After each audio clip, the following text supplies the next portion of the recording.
नमस्कार मित्रांनो, माझ्या यूट्यूब चॅनलमध्ये तुमचं स्वागत. आज घरी आगमन होणार आहे आपल्या लाडक्या बाप्पाचं. आणि घरी गणपतीचं आगमन होणार म्हणजे फुले दुर्वा सर्व लागणारच. आणि हे सर्व आणण्यासाठी मी जाणार आहे रानामध्ये.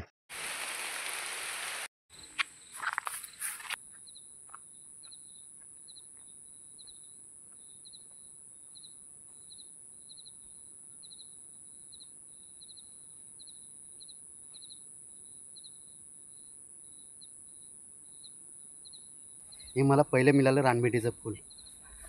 रानमेठीची फुलं ह्या ऋतूमध्ये सर्रास मिळतात. त्यामुळे बहुतेक लोक आहेत ना, रानमेठीची फुलं घ्यायला रानात येतात. आणि तसंही जास्वंद, झेंडू यासारखी फुलं आता गावात बहुतेक लोकांकडे तर नाहीत. त्यामुळे ते रानात येतात ही रानमेठीची फुलं घ्यायला.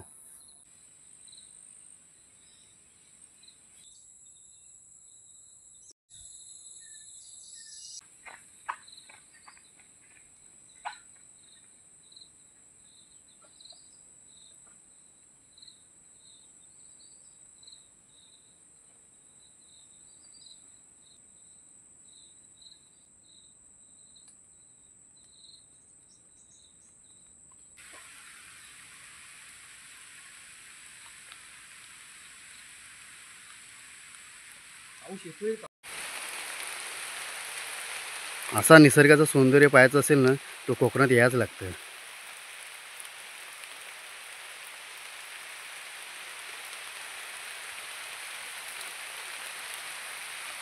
मित्रांनो, रानमेंढीची फुलं घेऊन झालेली आहेत.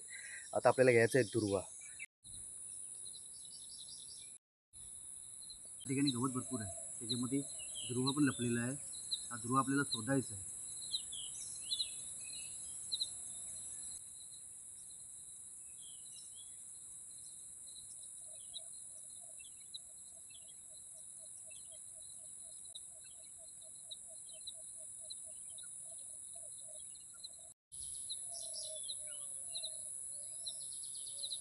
मित्रांनो, दुर्वा घेऊन झालेला आहे.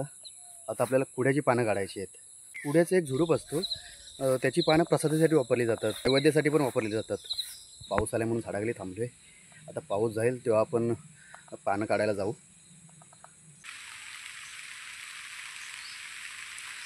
पाऊस जास्त झाला तू.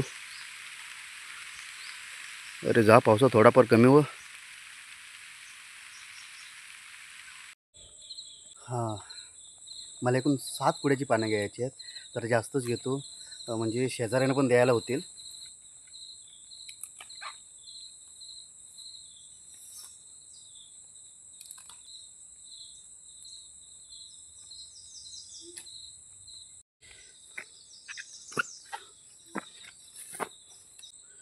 मध्येच बैल आलाय, मलाच घाबरवतोय.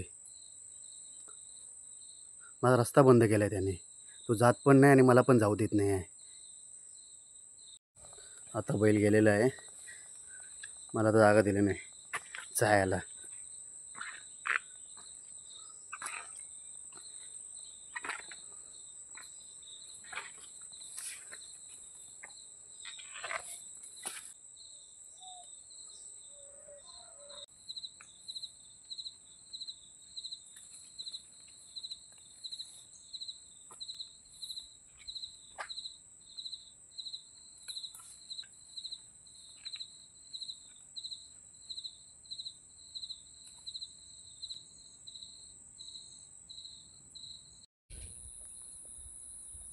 रानातलं वातावरण खूप भारी वाटतंय. हिरवेगार गवत, गवतावरचं ते पाणी, हिरवेगार डोंगर, असं वाटतं रानातच राहावं.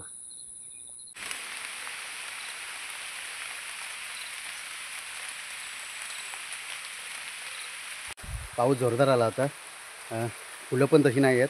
फुलं काढण्यासाठी आले असतील गावातून, त्यामुळे फुलं कमी भेटली मला. जाऊ दे. आता आपल्याला जायचं आहे. आपल्याला आता बाप्पाची मूर्ती आणायची आहे. थोडीफार फुले, दुर्वा, पानं घेतलेलीच आहेत. चला तर मग आता जाऊ आता बाप्पाची मूर्ती आणायला.